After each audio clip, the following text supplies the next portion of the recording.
Greetings and welcome to the path to freedom, this beautiful space, this beautiful path where we continuously get to wake up to who we are as unique, perfect, whole, and complete emanations of the One,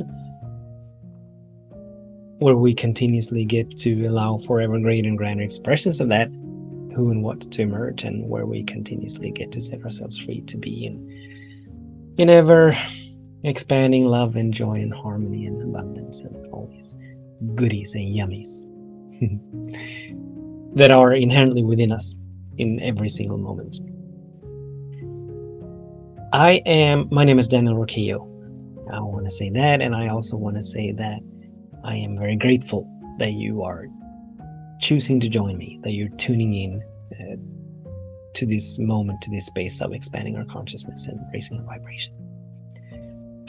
So I am in the process of creating a course, and as I was doing some preparations to that course earlier today, a beautiful sentence just popped into my mind, and I wanted to explore that.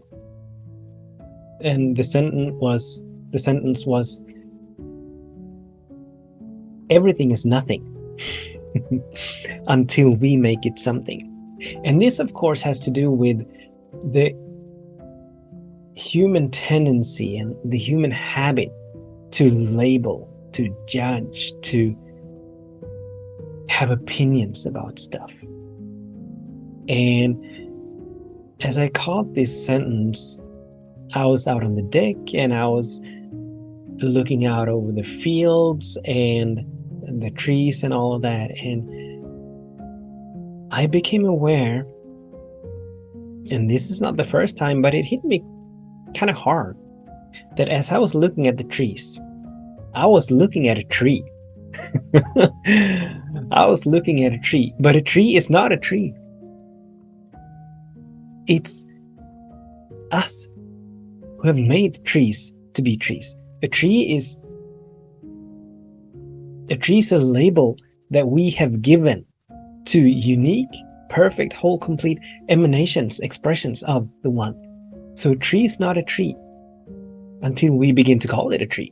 A tree is not a tree. To a small baby, a tree is not a tree. To a cat, a tree is not a tree. To a bird, a tree is not a tree. It is a living being that is a beautiful expression, a magnificent expression of the One, the beauty, the harmony, the wholeness, the abundance, the joy, the love that God is. And oftentimes our minds, and I get that there's a benefit to having labels. It allows the mind to not having to process everything in a brand new way. But when we call a tree, that's a shortcut for the mind to go directly to, because the mind knows what a tree is once we learn the word. But it also moves us away from being fully present, from seeing, from truly seeing. And as this course is about being, well, I'm going to say it, being fully present in the nowness of this moment. And I want to add, and I need to add, to the best of our ability, a beautiful practice is to, from time to time, release the labels that we have given things. Everything is nothing until we make it something. A stove is not. Let's go with another example. A flagpost is not tall unless we compare it to something that is not as tall. A marble is not small unless we compare it to something that is larger. So everything is nothing until we make it something. Everything just is as it is. And we're wise to cultivate the habit to not only have in our toolbox to collect dust, but to actually pick it up.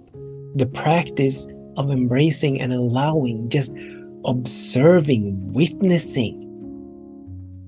So the quote-unquote tree that I'm looking at, or that we are looking at, what is it really? How does it really look? Because no two trees are exactly the same. Just because I've seen a gazillion trees doesn't mean that I've seen every tree. So every tree, every blade of grass, every grain of sand is different, because there are no two things that are exactly alike in all of creation. No two things. There are many things that are similar, but no two things are exactly alike. And if we want to go really, really deep into the nowness of this moment, into being present, really looking, really observing. And we're not only talking about, physical objects. We are speaking about other individuals. We are speaking about thought forms. We are speaking about emotions and feelings. What would it be like if we, for perhaps a day is too much of a stretch, but for a few moments, not labeled the feelings that we had, not labeled the emotions that we experience? What would it be if we, for just this conversation, not labeled the individual that we're talking about, or not the individual we're talking to, not about. I mean, what would happen? I know for me, what happens is that I see this individual. I see and I experience this emotion. I experience this thought form in a completely different way. Fear, the word fear, has a negative connotation to it. If we drop the label fear and just explore the feeling that we used to call fear, it is a completely different experience. Now it's not something bad. Now it's not something that needs to be fixed. Now it's not something that we need to cover up or run away from. Now it just is. It's an isness. It's an isness. Or this individual that we may be talking to, and we may have, I don't know, let's say that we have judgments or praise around their choice of clothes. What would happen? Or their hairdo, or their makeup, or their whatever. What would happen if we dropped those labels? What would happen if we made that something that we have created into nothing, a nothingness, a no-thingness, an isness? We would see that individual in a completely different light. We would see a completely different being. If we want to have peace, if not only peace, if we want to experience the ever-expanding peace, the ever-expanding joy, the ever-expanding harmony, finding ways to not attach ourselves, to release our attachment to the thought forms, to the judgments, to the opinions, to the labels that are running, flowing through our consciousness. This is what we need to do. As long as we identify with labels, as long as we identify with thought forms, perceptions, judgments, opinions, thoughts as to what should and should not be, there will be no peace. There will be no lasting peace. There will be no expanding peace. peace arises when we come back to the nowness of this moment, when we come into the nowness of this moment, when we release time, when we release past, present, future. The wisdom of the trees, the secret of the trees, why they are able to remain standing even in a raging storm, in the midst of a raging storm, is because their roots run so deep. And those trees whose roots are not running so deep, they will not remain standing. The reason, actually, at sea, once again, that raging storm, the waves may be crashing. They may be 10, 20, 30 feet high on the surface. But deep down, there is still peace. Deep down, there is still tranquility. Deep down, there is still harmony, stillness. But all of this is correlated, dependent upon our ability to be present, to be anchored, centered, grounded in the nowness of this moment. So the practice, the invitation is for us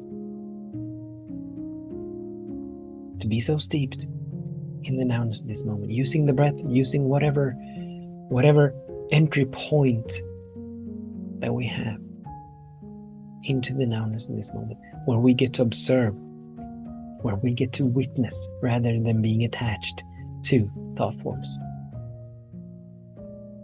A cloud is but a cloud, and it's, for most of us, it's very easy to not have judgments. For most of us, it's very easy to not label a cloud when we really look at it. So a cloud, it takes on different shapes and different forms, and we're not attached to any of it or any of them. We're not attached to what particular form a cloud should be in, how fast it should be moving across the sky. We're not attached to the number of clouds in the sky. Oh, that's like me. I love the sunshine and I love the clear blue sky. So on cloudy days, I do have some judgments around that sometimes. But in general,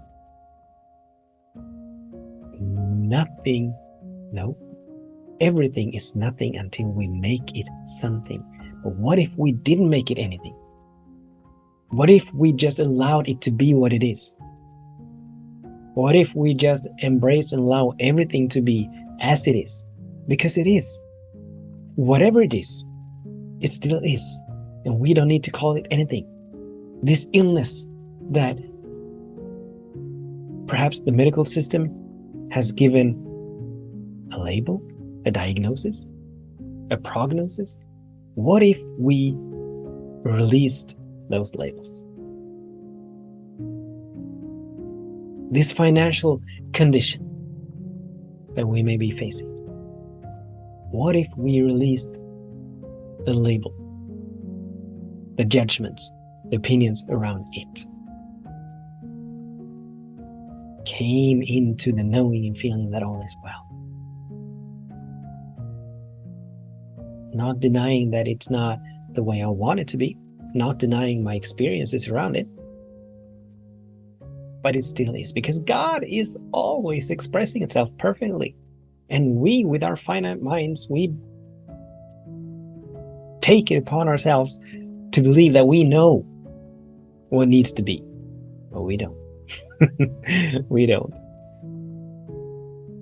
Holy Spirit knows what needs to happen, how it needs to happen, and when it needs to happen for the highest possibility for every single one of us to come into fruition, to demonstrate and manifest itself, to emerge from within us. So our minds, all the beautiful, they mess us up. They mess things up as we attach ourselves to the content that flows through our consciousness, that flows through our awareness, into our awareness. We're invited to release and let go of that attachment. We're invited to release and let go of the identifications with form and see it for what it is, embrace and allow it for what it is, and if it doesn't serve, release and let it go. So that's the invitation. Yes, that's the invitation. Thank you so much for tuning in. This was me blabbering on a brand new topic. But I had fun. I had fun. Until we meet again, I bless your day, and I bless your way, knowing, feeling that all is well, that something wonderful is happening, that everything is working for your highest good now, always, forever. Much love, many blessings. Namaste.